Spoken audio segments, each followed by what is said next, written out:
목사님 감사합니다. 아름다운 사우스캐롤라이나에서 여러분과 함께 영광입니다. 제가 이곳에 와본 적이 있었나 싶을 정도로 정말 아름다운 곳에 사시네요. 네. 오늘 아침 교회로 오는 길도 정말 아름다웠습니다. 어제 미시간에서는 공항에 가기 전에 아내와 산책을 하려고 했는데 눈이 내리고 있었어요. 3월 중순에 눈이 오면 좀 우울하죠. 그리고 이번 주 초에는 저희 남쪽 지역에 얼음과 토네이도가 몰아쳤습니다.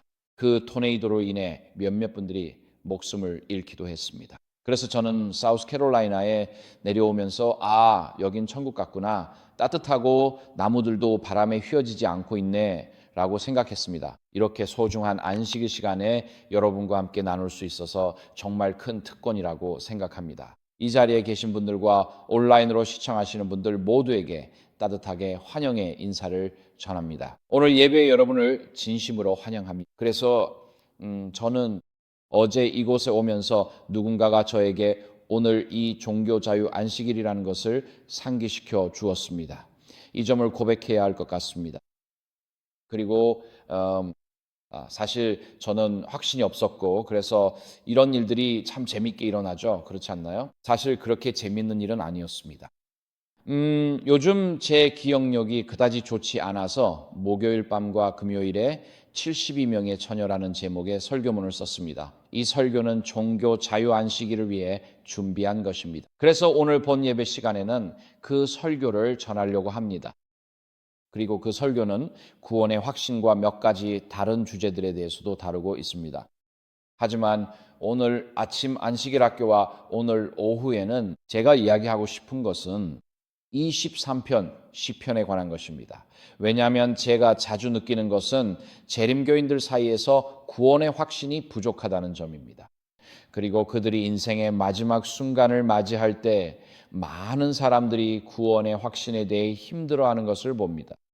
그리고 종교의 자유의 일부는 구원의 확신을 갖고 우리가 구주를 가지고 있다는 사실을 아는 것입니다. 구원의 확신과 여러분을 돌보는 선한 목자가 있음을 알면 인생의 고난을 더 잘 이겨낼 수 있습니다. 아멘. 그래서 여러분께 성경을 펴시라고 권하고 싶습니다. 다음 슬라이드로 넘어가면 오늘 첫 번째 설교에서 살펴볼 내용은 사실 이건 최근에 변경된 부분인데요. 여호와는 나의 목자시니의 처음 세 구절을 안식일 학교 시간에 살펴보고 오늘 오후에는 3절부터 6절까지를 살펴보겠습니다. 그리고 모두에게 축복이 되기를 바라고 기도합니다. 그러면 성경을 펴시면서 저와 함께 머리를 숙이고 다시 한번 성령님의 임재를 초청하시길 부탁드립니다.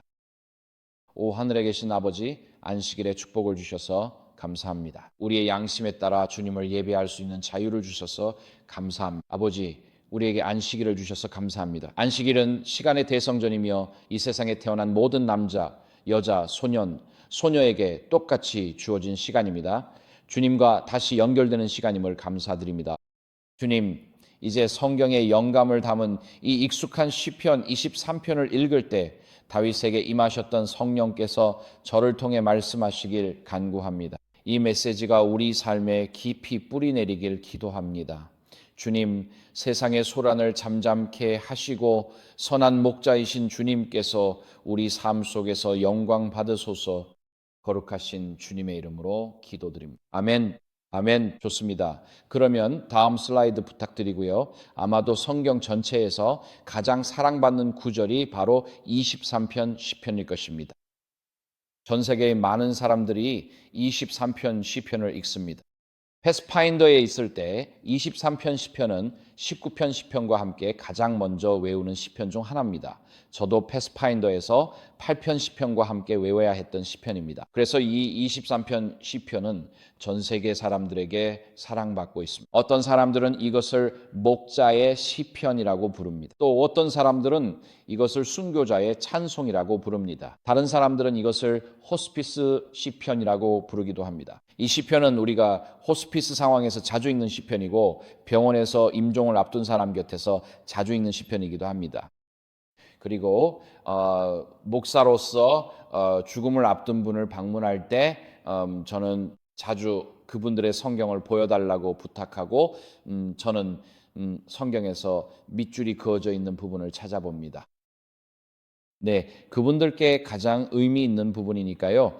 만약 병상에 누군가에게 위로를 전할 때 그분이 모르빈 같은 진통제를 복용 중이라면 종종 그분들의 감각이 희미해지지만 청각은 대개 마지막까지 남습니다. 성경을 펼치면 밑줄 그어진 구절들을 통해 그분들께 가장 의미 있는 부분이 무엇인지 알 수 있죠. 그 약속들이야말로 그분들의 마음과 상황에 진정 와닿는 말씀입니다. 대개 시편 23편 전체나 일부에 밑줄이 그어진 걸 보게 됩니다. 모두가 시편 23편을 좋아하죠. 이 시편은 보편적인 매력이 있습니다. 그래서 1절부터 3절까지는 하나님의 자녀들을 향한 사랑 어린 인도하심에 대해 말하고 있습니다. 여기 이렇게 적혀 있습니다.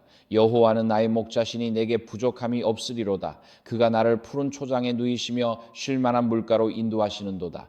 내 영혼을 소생시키시고 자기 이름을 위하여 의의 길로 인도하시는도다. 그리고 4절에서는 단순한 위로를 넘어 신성한 보호에 대해 말하고 있습니다. 여기 이렇게 적혀 있습니다.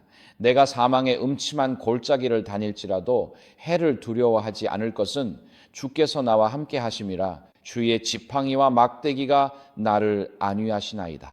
그리고 마지막 두 구절인 5절과 6절은 하나님의 자녀들에게 베푸시는 은혜로운 환대에 대해 말하고 있습니다. 여기 이렇게 적혀 있습니다. 주께서 내 원수의 목전에서 내게 상을 차려주시고 내 머리에 기름을 부으셨으니 내 잔이 넘치나이다. 정령 선하심과 인자하심이 내 평생의 나를 따르리니 내가 여호와의 집에 영원히 거하리로다. 그래서 제가 영국의 6월 칼리지에 있었을 때 우리는 성경에 대한 현대적 접근법을 공부하고 있었는데 그중 하나가 해체주의라고 불리는 것이었습니다. 이제 그건 꽤 긴 단어인데요. 특히 아침 일찍 듣기에는 더 그렇죠. 최근에 버지니아에 있었는데 그곳에서 침례교와 종교의 자유에 관한 역사를 좀 살펴봤어요.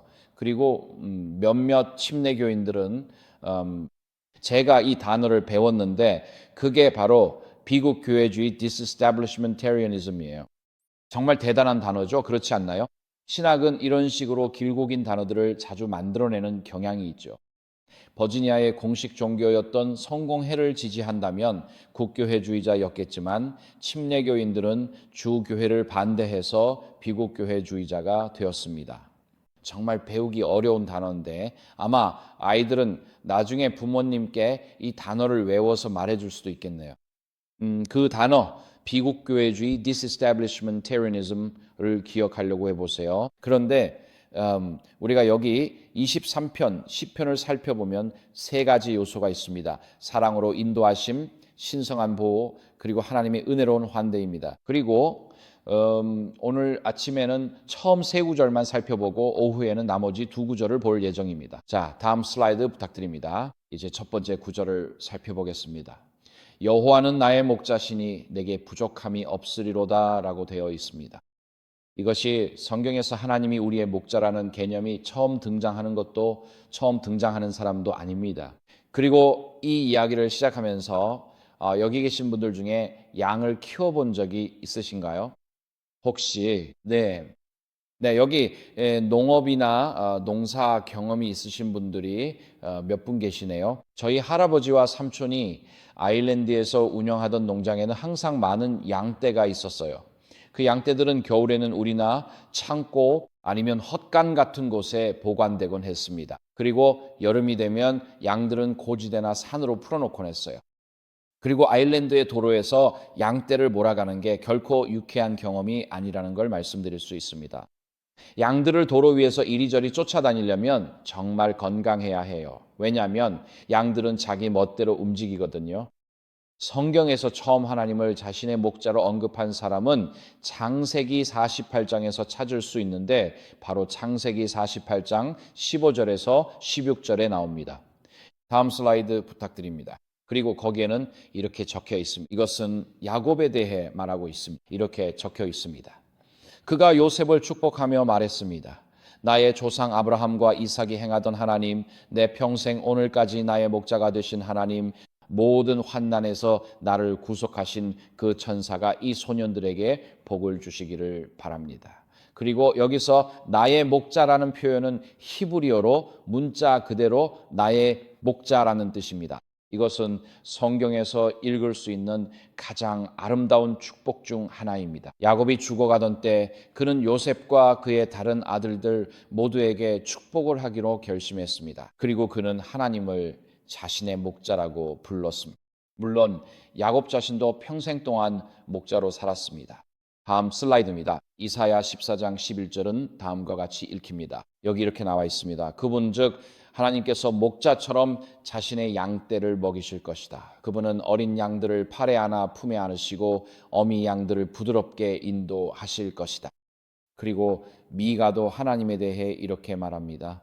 주께서 지팡이로 주님의 백성 곧 주님께 속한 양떼를 돌보십니다. 그래서 고대 이스라엘에서는 목자들이 매우 익숙한 광경이었습니다. 모든 마을, 모든 촌락에는 하루 동안 공동체 전체의 양떼를 돌보는 두세 명의 목자가 있었습니다. 그리고 모두가 양을 몇 마리씩 가지고 있었고 운이 좋으면 소도 한 마리쯤 있었을 겁니다. 그리고 매일 아침 목자들이 마을을 지나가면 모든 동물들이 우리에서 나와 양떼에 합류하곤 했습니다. 그리고 양떼는 언덕으로 나가고 목자들은 그 양떼를 지켜보았습니다. 그리고 하루가 끝나면 목자들이 돌아와 마을을 지나가고 모든 동물들은 각자의 우리로 흩어졌습니다. 동물들은 자기 집이 어디인지 알고 있지만 낮에는 무리와 함께, 즉 양떼와 함께 나가야 한다라는 것도 알고 있습니다. 그래서 여기 나오는 구절들은 여호와 하나님 또는 야훼, 여호와 하나님께서 자신의 백성의 목자이심을 말하고 있습니다. 그리고 여러분께 묻고 싶어요. 우주의 창조주께서 성경에 여호와는 나의 목자신이라고 말씀하셨죠. 여러분의 성경에서 그 단어가 대문자로 LORD로 되어 있지 않나요? 그것은 즉 여호와를 의미합니다. 그것은 단순히 아도나이만을 의미하는 것이 아닙니다. 그것은 여호와를 의미합니다. 그러니까 우주의 창조주께서 나의 목자이십니다. 이것은 정말 놀라운 소식입니다. 왜냐하면 많은 사람들이 내 인생은 표류하고 있어. 내 인생에는 방향이 없어. 내 인생에는 목적이 없어. 왜 내 인생에는 계속해서 일이 잘못되는 걸까? 라는 생각을 하며 살아가기 때문입니다. 그리고 이 시편은 우주를 말씀으로 창조하신 분이 우리의 개인적인 목자이심을 다시 깨닫게 해줍니다. 그리고 목자는 양들과 자신을 동일시합니다. 알다시피 소몰이꾼들은 소를 몰아갑니다. 소는 이끌 수 없습니다. 소는 몰아야 합니다. 하지만 양은 이끌어야 합니다. 양은 목자를 신뢰할 때만 따라갑니다. 반면에 소는 어디로 몰든 가지만 그들은 누구도 진정으로 신뢰하지 않습니다. 하지만 양은 항상 목자를 따라갑니다. 다음 슬라이드는 에스겔 34장의 나쁜 목자들에 대한 내용입니다. 교사인 제 아내가 이 슬라이드를 보면 글자가 너무 많다고 저를 꾸짖을 텐데 여러분 중 몇 분도 고개를 끄덕이며 동의하시는 게 보이네요. 그래서 읽기 편하시도록 문장 일부를 검은색과 빨간색으로 섞어서 표시해 두었습니다. 하지만 여기서 하나님께서는 나쁜 목자들, 즉 하나님의 백성의 영적 책임을 다하지 않는 지도자들에 대해 말씀하십니다. 그리고 이렇게 말씀하십니다.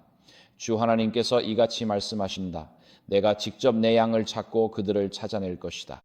목자가 흩어진 양들 가운데 있을 때 자기 양떼를 찾듯이 나도 내 양을 찾아낼 것이다. 나는 그들이 구름과 짙은 어둠의 날에 흩어진 모든 곳에서 그들을 구해낼 것이다.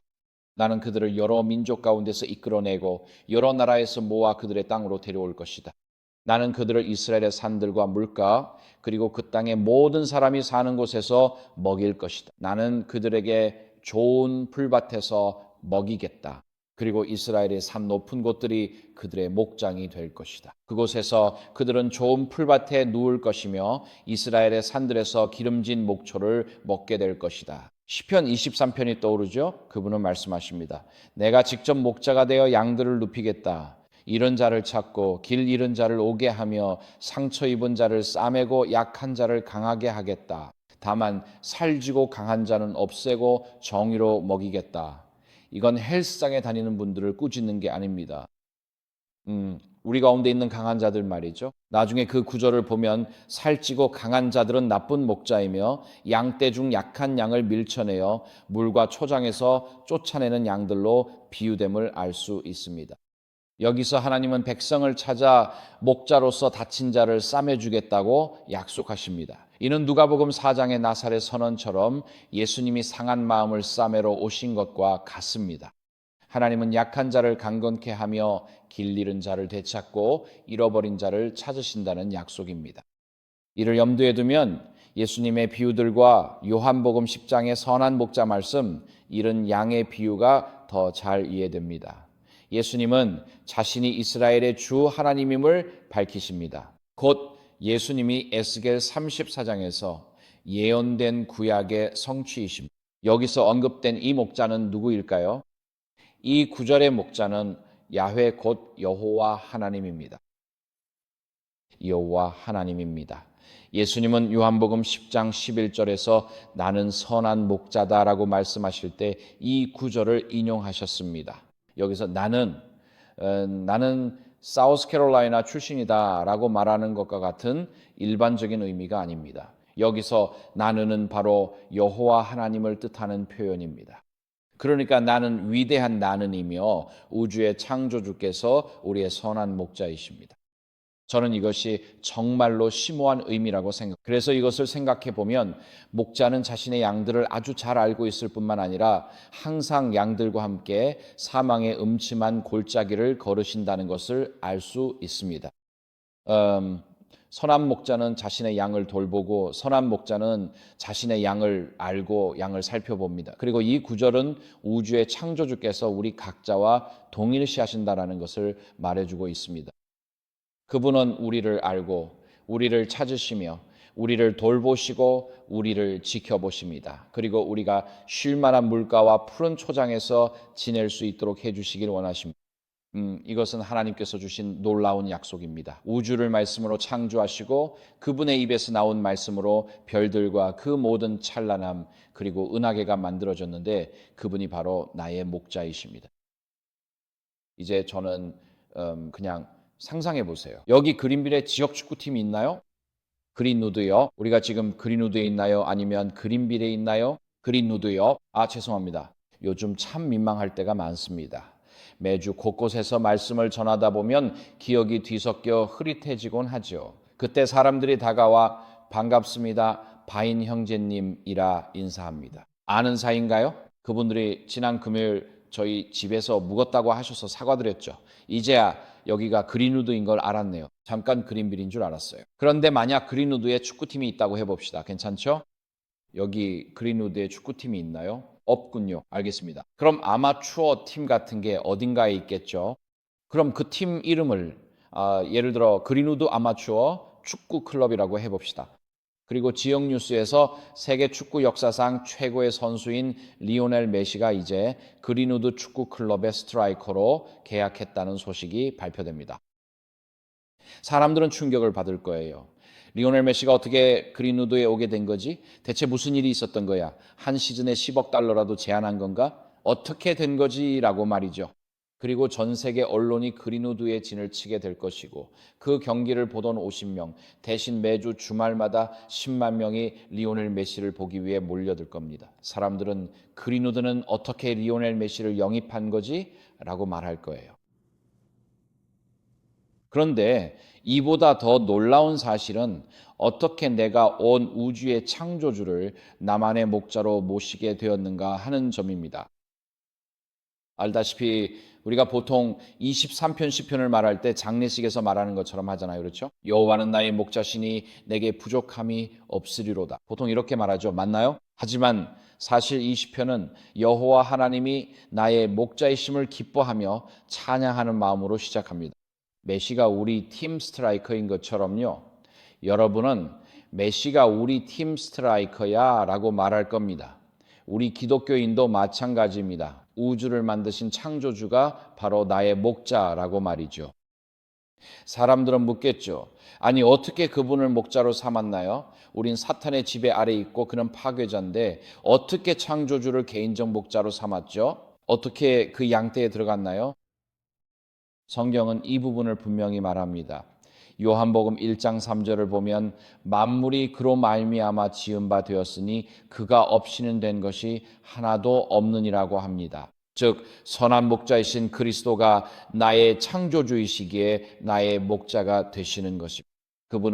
그분은 수조계의 별들과 셀 수 없이 많은 은하들을 우리의 상상을 훨씬 뛰어넘는 장엄함과 질서, 아름다움으로 유지하고 계십니다. 허블 우주 망원경 사진이나 우주에서 찍은 사진들을 보면 우리 우주의 아름다움과 영광에 압도되지 않을 수 없습니다. 여러분도 알다시피 하늘이 하나님의 영광을 선포한다는 것, 그렇죠? 우리는 시편에서 하늘이 하나님의 영광을 선포한다라고 나중에 읽게 됩니다. 밤마다 별들이 말을 쏟아내는 것과 같습니다. 밤하늘의 별들과 은하들을 바라보면 만약 이것이 하나님께서 만드신 것이라면 우리 하나님은 얼마나 위대하신가 하는 생각에 압도당하게 됩니다. 그리고 그분은 우리의 목자이십니다. 첫 번째 이유는 그분이 우리의 창조주이시기 때문입니다. 그래서 여호와는 나의 목자신이라는 구절은 지구 위에 있는 한 줌의 진흙 덩어리를 우주의 위대한 하나님 자신과 연결시켜 줍니다. 이것은 놀라울 정도로 개인적인 연결입니다. 창조주께서 나에 대해 개인적으로 알고 계시다는 사실을 깨닫는 것은 정말 깊고 놀라운 일입니다. 혹시 우주 공간에서 한 줄기빛 속에 지구가 떠 있는 그 사진을 본 적이 있으신가요?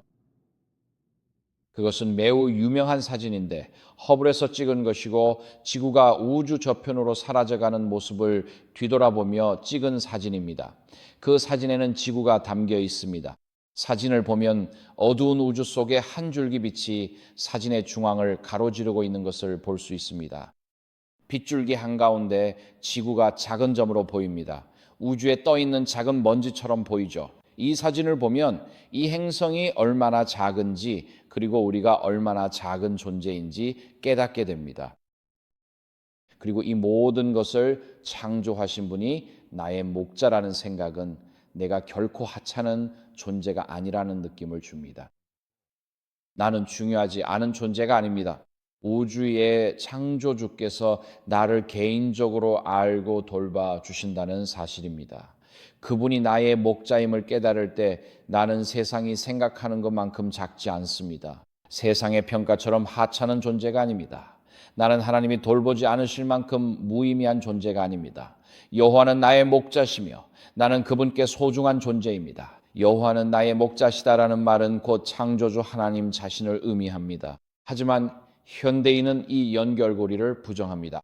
현대 철학은 창조주와 인류 사이의 연결을 부정하며 현대인들 역시 우리가 창조주를 가지고 있다는 사실 자체를 대체로 부정합니다. 그 이유는 세속적 인본주의에서 비롯된 것으로 진화론적 관점에서 인간이 피라미드의 정점에 있다는 생각 때문입니다.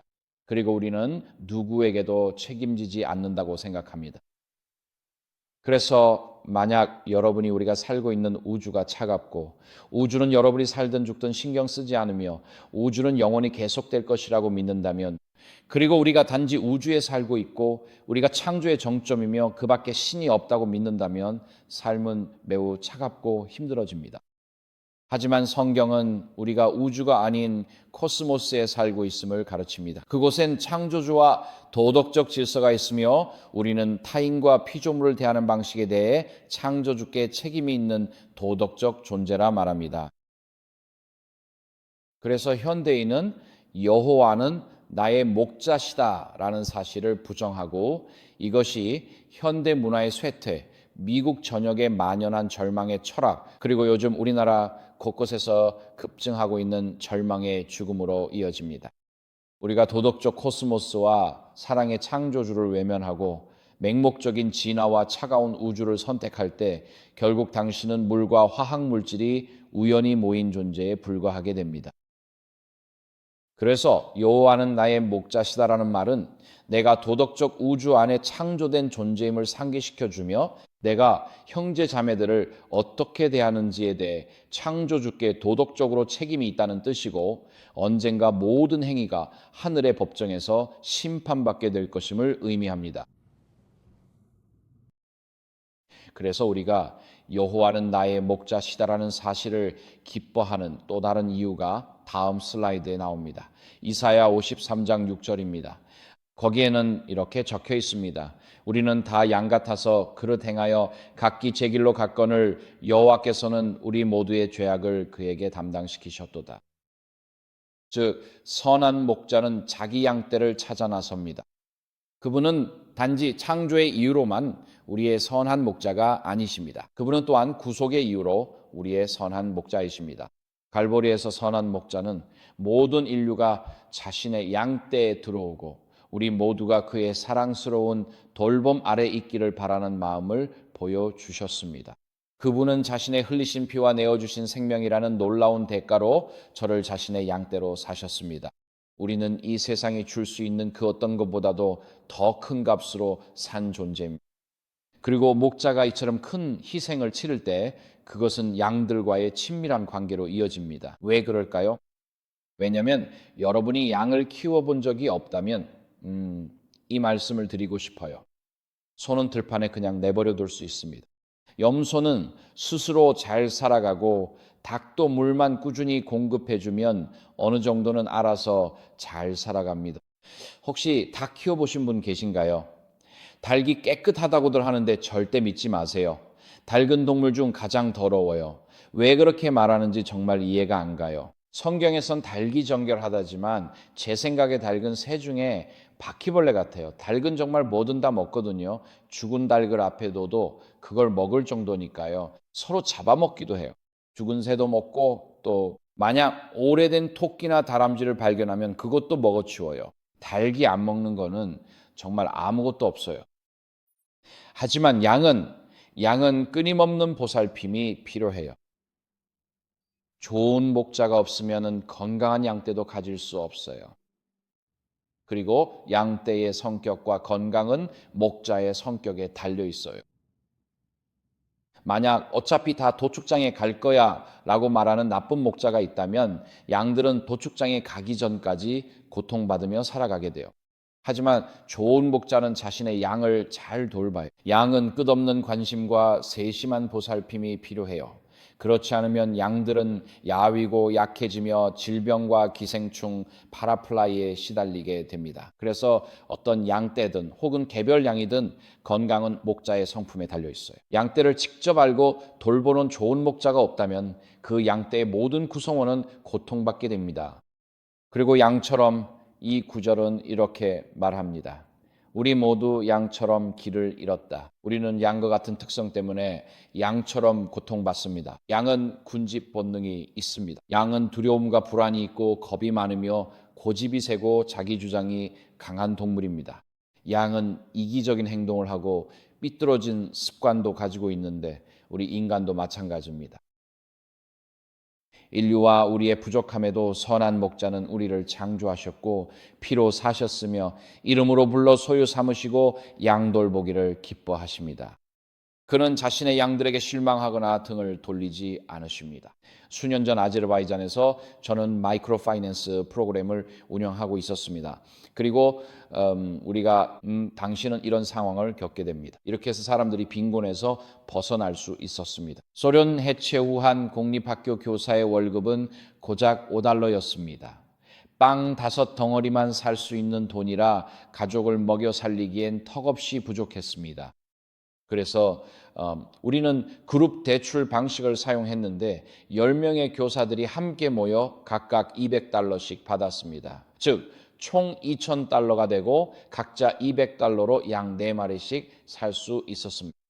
그래서 곧바로 그 10명의 양이 40마리의 양떼가 됩니다.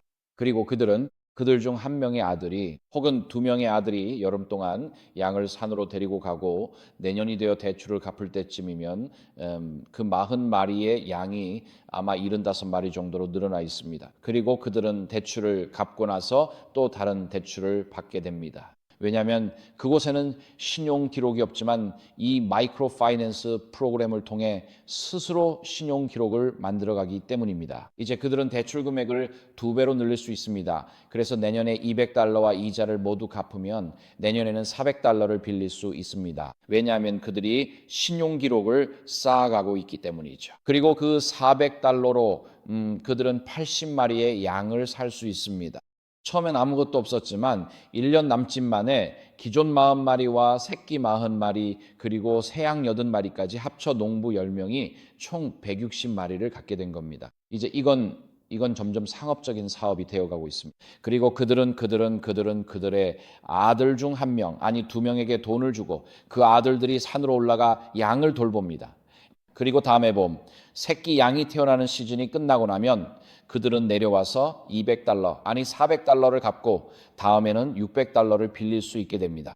그리고 그 금액은 점점 올라가서 목동 한 명당 대출이 $1,000에 이르면 그 목동들 각각은 양을 250마리씩 가지고 있을 수도 있습니다. 그때가 되면 그들은 경제적 여유가 생깁니다. 양 250마리는 은행 계좌와 같으니까요. 아이가 아프면 양 한 마리를 팔아 진료비를 내고 학비가 필요하면 양 2마리를 팔아 학비를 냅니다. 이처럼 소액 대출인 마이크로 파이낸스로 사람들을 빈곤에서 구제할 수 있습니다. 그래서 저는 그런 일을 하고 있었고 가끔 누군가가 돈을 갚지 않는 경우도 있었습니다. 그럴 때 우리는 어떻게 했을까요? 다음날 아침 경찰과 함께 가서 그 사람의 양을 압수하고 시장에 가져가서 양을 팔았습니다. 그러면은 그 양은 시장에서 바로 꼬치구이, 즉 시시케밥이 되었죠. 그날 밤까지 우리는 돈을 돌려받았습니다. 미납자에게서 양을 회수해야만 모두가 규칙을 지키고 빈곤에서 벗어날 수 있습니다. 그리고 여러 번 저는 아침 6시에 경찰과 함께 법원 명령서를 들고 갔어요. 경찰이 저와 함께 가줬죠. 우리로 가서 양 8마리를 달라고 했어요. 그래서 토요타 하이럭스 트럭을 가져왔죠. 양들이 짐칸에서 뛰어내릴까 봐 뒷좌석에 태워야 했습니다. 양들을 모두 억지로 밀어 넣어야 했죠. 그리고 말씀드릴 수 있는 건 아무도 제 트럭을 타고 싶어 하지 않았다는 거예요. 왜냐하면 양은 냄새나는 동물이거든요. 양들은 온갖 종류의 지저분한 흔적을 남깁니다. 양들은 옴이 있어요. 벼룩도 있고요. 진드기도 있습니다. 정말 온갖 문제를 가지고 있죠. 양들은 정말 더러운 동물이에요. 그래도 목자는 양들을 돌봅니다. 보세요. 선한 목자의 돌봄이 없으면 결국 나쁜 목자인 사탄의 지배를 받습니다.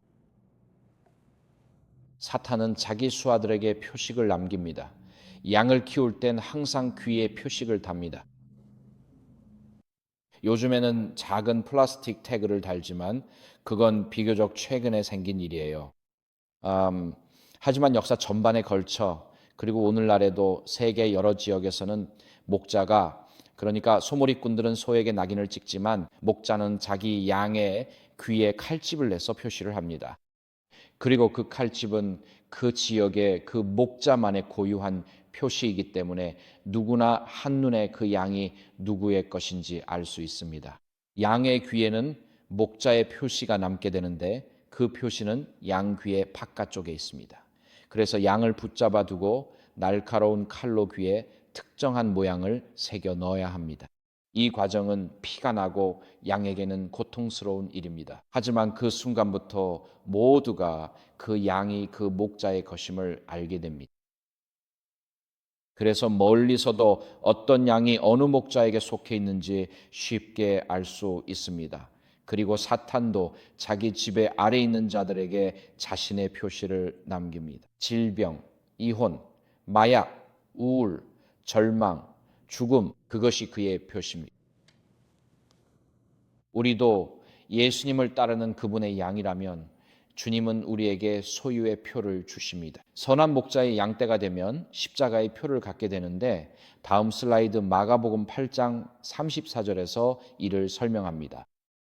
거기에는 이렇게 나와 있습니다. 예수께서 제자들과 무리를 불러 이르시되 누구든지 나를 따르려거든 자기를 부인하고 자기 십자가를 지고 나를 따르라고 하셨습니다. 그래서 우리 각자는 매일 자신의 십자가를 져야 합니다.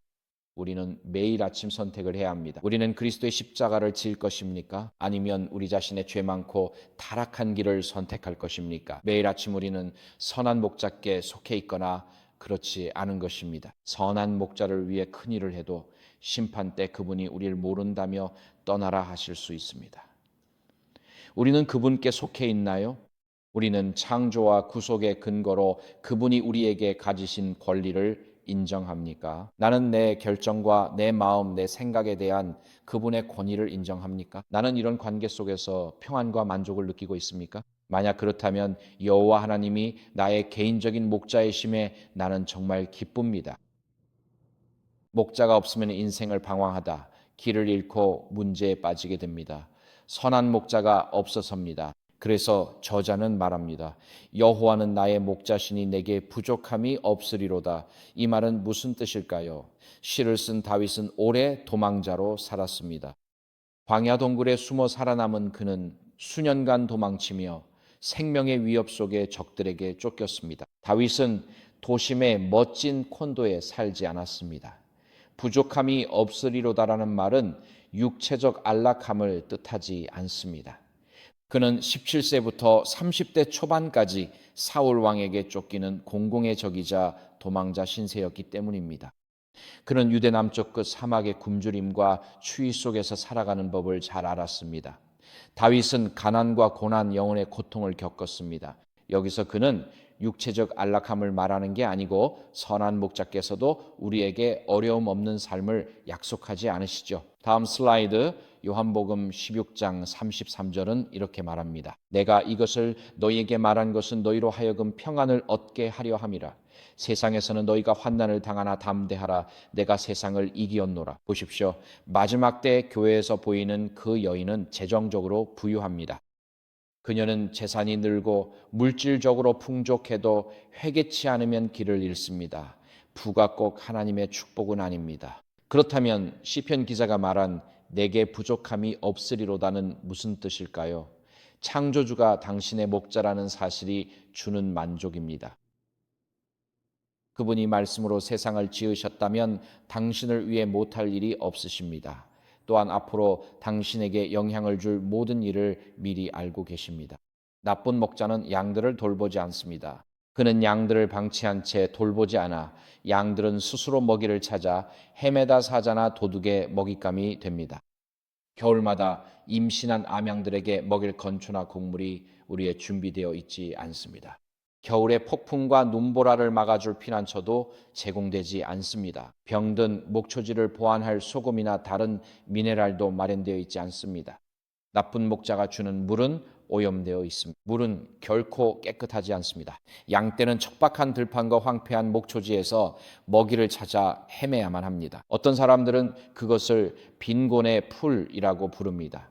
풀이 있긴 하지만 양떼를 부양하기에는 충분하지 않습니다. 목자가 나쁘면 그는 양들의 몸을 돌보지 않습니다. 상처, 타박상, 질병, 진드기, 기생충, 벌레로부터 양들을 보호해주지 않습니다. 나쁜 목자는 어차피 양들이 언젠가는 모두 도살장에 가게 될 거라고 생각하기 때문에 그들에게 신경을 쓰지 않습니다. 그래서 그들을 돌볼 이유가 없다고 여깁니다. 하지만 좋은 양, 좋은 목자는 자신의 양을 돌보고 양들은 각자 그 목자가 자신을 돌봐준다는 것을 믿게 됩니다. 다음 구절은 화면에 나오는 빌립보서 4장 11에서 13절입니다. 사도 바울이 이렇게 말합니다. 내가 궁핍해서 이렇게 말하는 것이 아닙니다. 나는 어떤 형편이든지 자족하는 법을 배웠습니다. 나는 비천하게 되는 것도 알고 풍족하게 되는 것도 압니다. 배부르거나 배고프거나 풍족하거나 궁핍하거나 모든 일에 처할 줄 아는 비결을 배웠습니다. 나를 강하게 하시는 분 안에서 나는 모든 것을 할 수 있습니다. 좋은 목자가 그러하듯이 선한 목자이신 주님께서도 매일 양들을 살피십니다. 그분은 우리에 대해 모든 것을 알고 계십니다. 우리 하늘 아버지께는 숨겨진 것이 아무것도 없으며 그분은 우리를 어떻게 인도해야 할지 정확히 아십니다. 하나님을 부르는 또 다른 이름 여호와 이레 곧 오늘 우리와 우리의 영원한 구원을 위해 공급하시는 하나님이십니다. 그리고 다음 슬라이드에서 시편은 계속해서 그가 나를 푸른 초장에 눕게 하시며 쉴 만한 물가로 인도하신다고 말합니다. 다음 슬라이드 부탁드리겠습니다. 화면 위에 그 구절이 보이실 겁니다. 이제 만약 여러분이 양을 몰아본 적이 있다면 이런 점을 아실 겁니다. 양들은 네 가지 조건이 충족될 때만 눕습니다. 무엇보다도 양들은 모든 두려움에서 벗어나야, 둘째로 양들은 서로 간에 마찰이 없어야 합니다. 양들은 항상 서로 싸우곤 합니다. 양들이 눕기 위한 세 번째 조건은 벼룩이나 기생충에서 자유로워야 한다는 점입니다. 그리고 네 번째로 양들은 배고픔에서 벗어나야 하며 이러한 모든 조건은 목자가 양떼를 지켜볼 때만 충족될 수 있습니다. 이제 이 조건들을 좀 더 자세히 살펴보겠습니다. 두려움에서의 자유입니다. 양들이 정말 쉽게 겁을 먹고 방어 기제가 전혀 없다는 사실을 알고 계셨나요? 양들은 누구도 공격하지 않습니다. 양들은 오직 도망칠 뿐입니다. 그리고 양떼 중 한 마리라도 놀라면 모두가 함께 놀랍니다.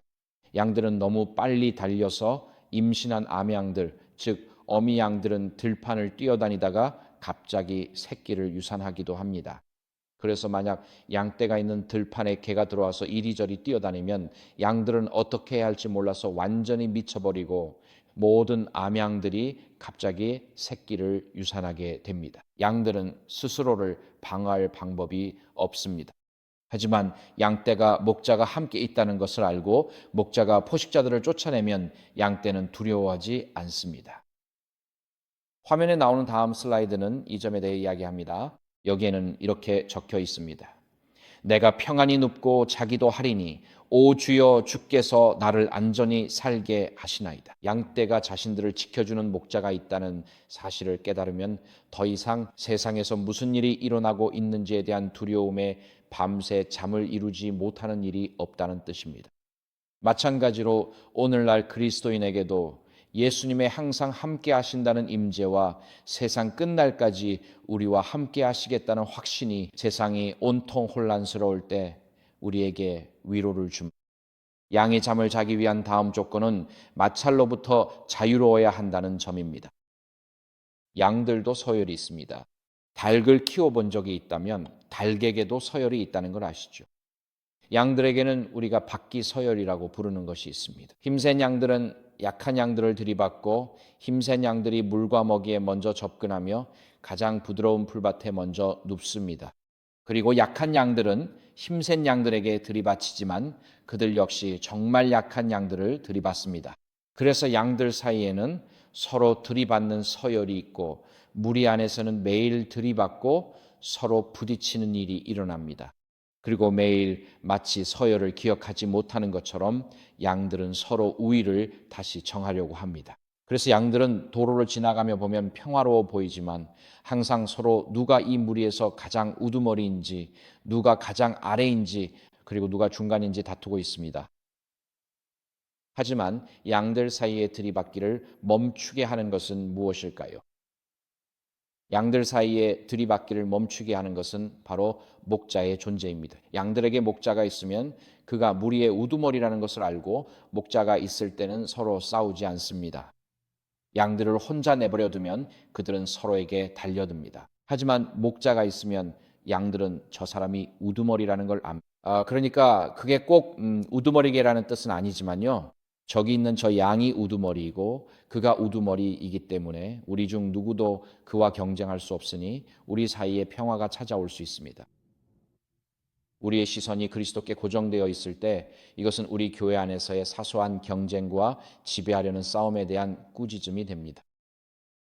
우리의 시선이 서로가 아니라 선한 목자에게 향할 때에만 우리는 한 무리로서 한 교회로서 평화를 찾을 수 있습니다. 양들이 푸른 초장에서 누울 수 있는 다음 조건은 벼룩으로부터의 자유입니다.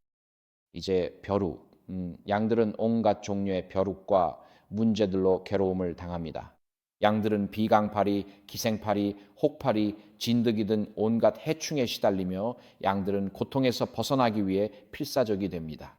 그래서 다리를 구르거나 머리를 나무에 들이받거나 머리를 엉겅퀴에 문지르며 벼룩과 파리 그리고 그들을 미치게 만드는 다른 벌레들로부터 벗어나기 위해 뭐든지 하려고 합니다. 그래서 좋은 목자는 양들이 이런 혹파리나 비강파리 등 때문에 정말 미쳐버릴 수 있다는 것을 잘 압니다. 그래서 그는 매일 양들의 머리에 예수님께서 주께서 내 머리에 기름을 부으셨나이다라고 하신 것처럼 진정 효과가 있는 기름을 발라줍니다. 그리고 그 기름은 그 지역의 모든 벌레들을 쫓아내는 역할을 합니다. 그리고 지역마다 다른 벌레들이 있기 때문에 그 기름도 다른 성분을 가지고 있습니다. 그래서 예를 들어 세계의 어떤 지역에서는 아마시유를 사용합니다. 어떤 지역에서는 실제로 타르의 일종 파생물을 사용하기도 합니다. 어느 지역이냐에 따라 다릅니다. 그래서 목자는 양의 머리에 기름을 발라서 그 기름이 양을 미치게 만드는 벌레들을 쫓아내게 합니다. 마찬가지로 우리도 매일 우리를 미치게 하는 짜증나는 일들을 겪습니다. 여기서 시어머니 이야기를 하는 건 아니지만 우리 모두를 미치게 하는 짜증나는 일들이 있지 않나요? 우리를 매일 짜증나게 하는 일들이 있습니다. 사소하고 별것 아닌 것들이지만 우리의 감정적 안녕에 지나치게 큰 영향을 미치는 것들입니다. 우리 모두의 삶에 그런 것들이 있습니다. 그런 것들은 짜증, 기분 변화, 우울증을 유발합니다. 그 해독제는 성령의 기름이 우리 위에 부어지도록 구하는 것입니다. 예수님은 세상이 주는 것과는 다른 평화를 주시기 위해 오셨습니다. 다음 슬라이드 부탁드립니다. 빌립보서 4장 6절에서 7절 말씀입니다. 아무것도 염려하지 말고 오직 모든 일에 기도와 간구로 너희 구할 것을 감사함으로 하나님께 아뢰라. 그러면 모든 지각에 뛰어난 하나님의 평강이 그리스도 예수 안에서 너희 마음과 생각을 지키시리라. 그래서 우리가 기도로 모든 것을 하나님께 맡기며 혼자 힘으로 이길 수 없는 문제를 주님께 고백할 때 우리는 평안히 잠들 수 있습니다. 주님이 그 문제를 돌보시기 때문입니다. 아시다시피 제 삶에도 스트레스가 꽤 있지만 그래도 보통 밤에 잘 잡니다. 왜일까요? 밤마다 기도로 모든 걸 하나님께 맡기기 때문이죠. 저는 말합니다. 주님, 이 싸움은 주님의 것입니다. 치열하지만 주님의 것이니 승리하실 줄 믿어요. 양들처럼 우리도 힘든 일들이 있지만 성령의 기름이 있어서 이런 문제들을 해결해 주십니다. 양들은 배고프지 않아야 합니다. 양들이 누워 있죠. 성경은 그가 나를 푸른 풀밭에 누이신다고 합니다. 푸른 초장은 양들에게 먹이가 있다는 뜻입니다. 양들이 누워 있으면 배가 불러 먹을 필요가 없는 상태고요. 하지만 푸른 초장은 결코 우연이 아니죠. 푸른 초장은 자연적으로 존재하지 않습니다. 푸른 초장을 만들기 위해서는 누군가가 허리를 굽혀가며 돌을 치우고 잡초를 뽑고 나무 뿌리를 뽑아내고 덤불을 제거하며 흙을 정성스럽게 준비하는 고된 일을 해야 합니다. 푸른 초장은 우연히 생기는 것이 아닙니다. 그러니 그가 나를 푸른 초장에 눕게 하신다는 것은 선한 목자가 양들을 위해 초장을 미리 준비해 두었다는 의미입니다. 씨 뿌리는 자의 비유에서 우리는 4가지 종류의 밭이 있다는 것을 보지만 오직 한 종류의 밭만이 하나님께 합당한 수확을 맺을 수 있습니다. 우리의 삶이 진정한 영적 건강을 유지할 수 있는 푸른 초장이 되기 위해서는 우리가 선한 목자와 협력하여 소중히 여기던 죄라는 돌, 쉽게 빠지는 죄라는 잡초, 세상의 염려, 부의 유혹, 그리고 물질적 욕망을 우리 마음에서 제거하도록 해야 합니다. 하나님께서는 우리가 죄를 이기고 승리하는 삶을 살기를 원하십니다. 그래야 우리가 매일 더 완전하게 하늘 아버지의 성품을 반영할 수 있기 때문입니다. 그래서 그가 나를 푸른 초장에 눕게 하신다는 것은 선한 목자께서 우리 마음의 초장을 깨끗하게 정리하시도록 허락하라는 초대입니다. 즉 우리 마음에서 죄와 쉽게 빠지는 죄, 소중히 여기던 죄, 증오, 편견, 쓴마음, 그리고 분노까지도 제거하시도록 허락하는 것입니다. 그래야 하나님께서 우리 마음에 의의 열매를 맺으실 수 있습니다. 그가 나를 푸른 초장에 눕게 하신다. 다음 슬라이드는 그가 나를 쉴 만한 물가로 인도하신다고 말합니다. 이제 저는 여가 시간에 사냥을 꽤 많이 합니다. 그리고 여름에는 베리언 스프링스에서 저는 마못을 위한 임종 돌봄 프로그램을 운영합니다. 그리고 마못들은 그들은 재림교인 집 밑에 굴을 파고 들어가고 그리고 겨울에도 그렇습니다. 그리고 그들이 큰 구멍을 만들면 눈과 얼음이 그 구멍을 통해 지하실 밑으로 들어가서 겨울에는 얼음으로 팽창합니다. 그리고 물이 얼면 팽창하고 봄이 오면 녹으면서 얼음이 녹아 시멘트를 밀어 올립니다. 다시 물이 되면은 주변 시멘트가 부서져 기초가 망가집니다. 팬데믹 기간 베리언 스프링스의 많은 재림교인들이 채소밭을 가꿨는데 마못의 존재를 몰랐어요. ASI에서 돌아와 작물 수확대가 돼서야 알게 되죠. 하지만 너구리와 마못들은 그 사실을 이미 알고 있습니다. 재림교인들이 ASI나 미시간 캠프 미팅에 다녀오면 정원이 전부 먹혀 땅에 1cm도 안 남게 됩니다. 전부 사라졌어요. 그래서 마못 호스피스 프로그램을 시작했죠. 지역사회 서비스이자 농작물을 보호하는 일입니다. 화이트 자매님도 이 부분을 지지하십니다. 하지만 제가 알게 된 건 마못은 양과 달리 물을 안 마신다라는 점입니다. 양은 물을 마시지만 마못은 그렇지 않아요. 마못과 양에게 물을 먹이는 가장 좋은 방법은 아직 어두울 때 이른 아침에 밖으로 데리고 나가 이슬이 내릴 때까지 기다리는 것입니다. 왜냐하면 풀 위에 맺힌 이슬이야말로 가장 순수한 물이기 때문입니다. 어디 연못에 고여 있던 물이 아니죠. 거기에는 간흡충도 없습니다. 선충도 없습니다. 바이러스도 없습니다. 이슬에는 고인 물이 아니기 때문에 벌레도 없습니다. 그래서 좋은 목자는 양을 아직 어두울 때 밖으로 데리고 나가 새벽에 이슬이 내릴 때 젖은 풀을 먹게 합니다. 그리고 사실 마못도 젖은 풀을 먹어요. 왜냐하면 얘네들도 물을 잘 마시지 못하거든요. 참고로 그때가 마못을 잡기에 가장 좋은 시간입니다. 그래서 양들은 풀 위에 맺힌 이슬을 먹는데 그게 가장 순수한 물이기 때문입니다. 그리고 목자는 이것을 알기 때문에 양들이 몸에 충분한 물, 그리고 순수한 물을 섭취할 수 있도록 이른 아침과 해질 무렵에 양들을 이끕니다. 그리고 선한 목자는 우리에게 이것을 본보여 주셨습니다. 다음 슬라이드입니다. 마가복음에서 예수님의 삶을 한번 보세요. 성경에는 이렇게 나와 있습니다. 아직 매우 어두운 새벽에 예수께서 일어나 한적한 곳으로 나가 거기서 기도하셨다. 우리도 이른 아침에 일어나 하나님의 말씀을 먹고 선한 목자이신 예수님의 말씀과 생명을 받아들여야 합니다. 우리도 예수님처럼 이른 아침에 일어나 그날 하루 우리의 생각을 방해하거나 오염시키는 어떤 것보다 먼저 생명의 물을 받아야 합니다.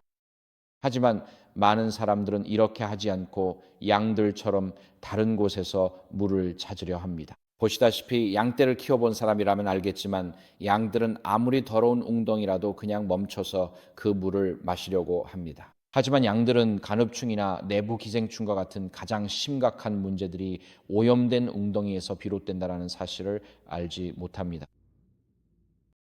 마찬가지로 우리도 종종 아침 일찍 일어나 하나님의 말씀을 먹으며 배고픔을 채우기보다는 세상의 우물에서 물을 마시며 여기서 조금 저기서 조금 마시는 것이 우리에게 해가 되지 않을 거라고 생각합니다. 양들도 그렇게 물을 마시다가 결국 병에 걸려 저주를 받게 됩니다. 그리고 우리는 이 세상의 물, 이 세상의 우물, 이 세상이 우리 주변에 흘려놓은 웅덩이에서 물을 마시다가 결국 나중에 쓰라린 대가를 치르게 됩니다.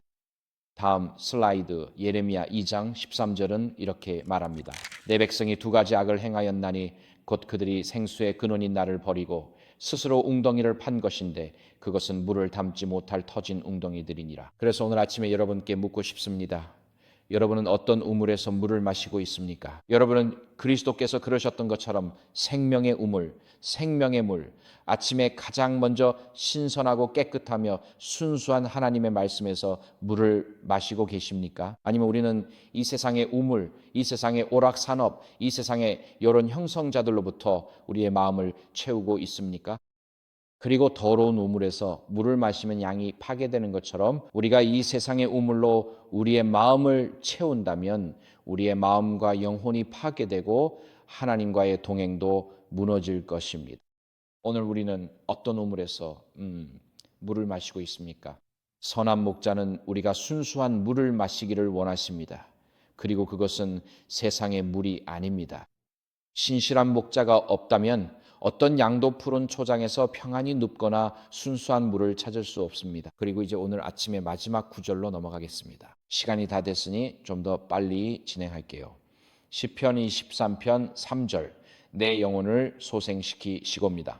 다음 슬라이드 부탁드려요. 네, 여기 시편 23편에 내 영혼을 소생시키시고라고 나옵니다.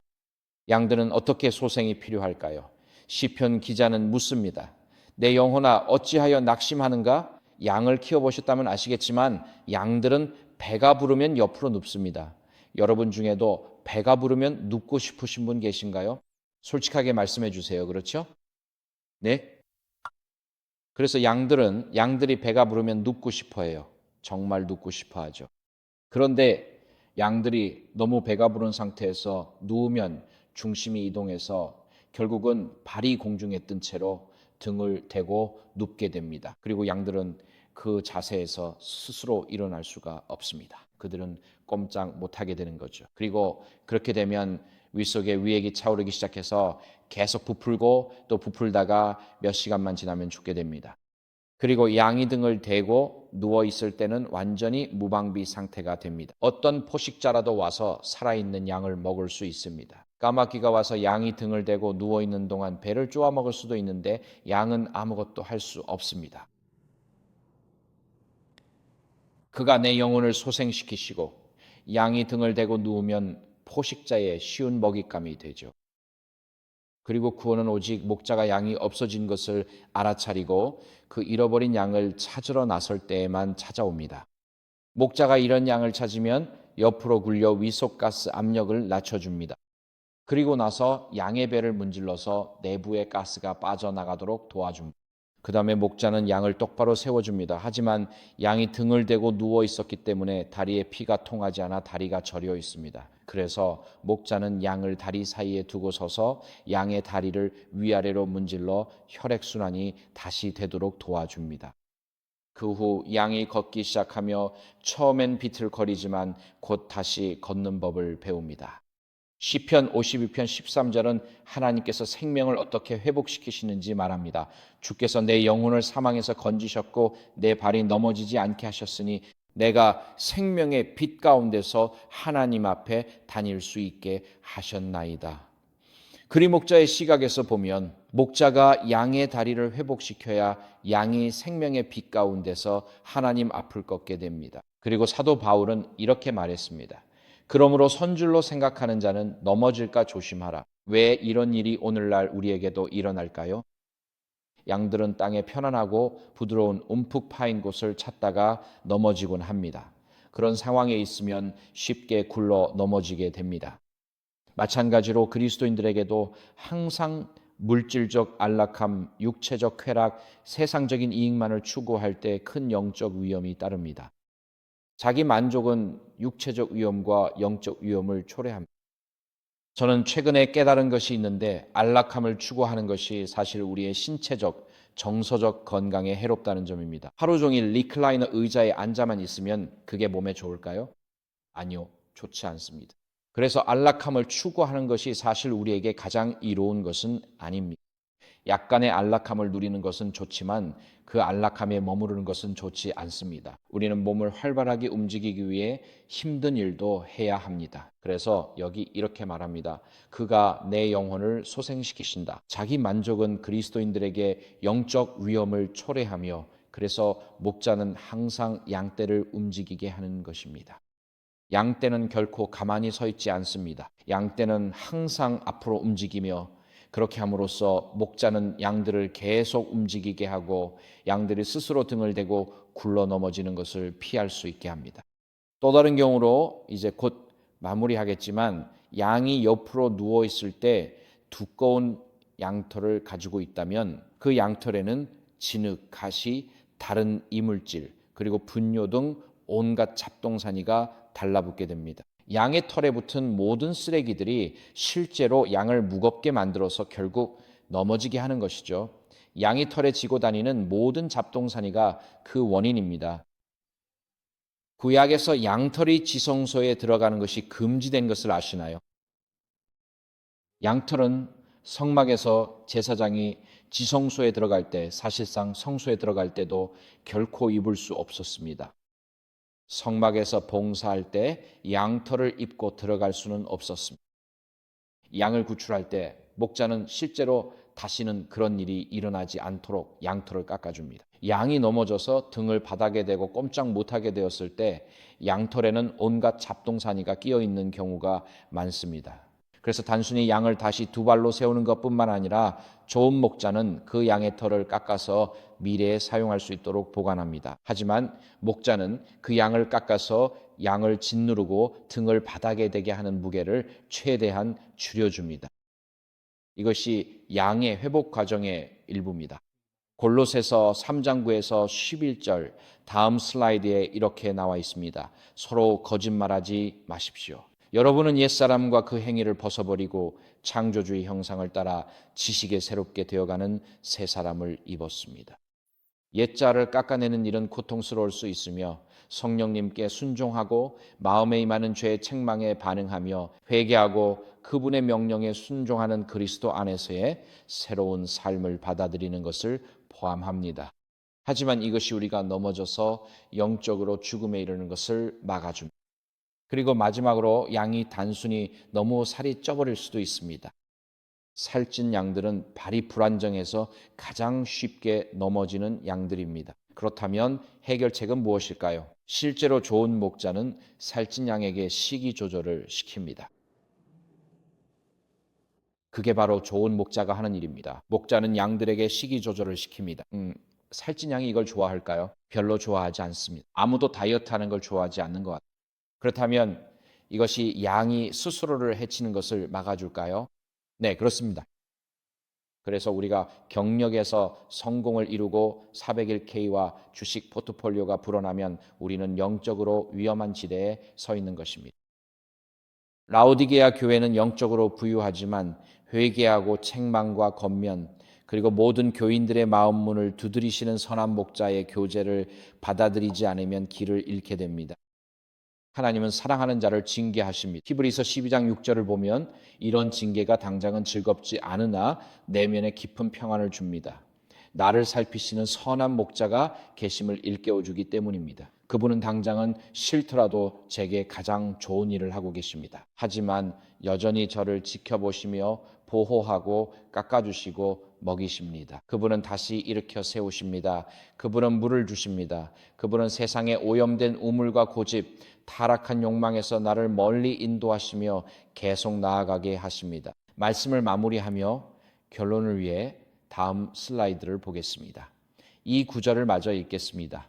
다음 슬라이드 부탁드립니다. 여기 이렇게 써 있네요. 아니네요. 저는 또 다른 슬라이드가 있는 줄 알았습니다. 아무래도 없는 것 같네요. 그래서 여호와는 나의 목자시니 내게 부족함이 없으리로다. 다른 99마리가 안전할 때에도 항상 나를 찾아오시는 선한 목자가 계시다는 확신이 저에게 평안을 줍니다. 양이 100마리 있는데 한 마리가 없어지면 대부분의 사람들은 그냥 잃어버려도 괜찮아 라고 생각하고 나쁜 빚, 즉 손실 처리로 넘길 것입니다. 어차피 내년이면 그 99마리가 190마리가 될 테니까요. 결국에는 큰 차이가 없을 거예요.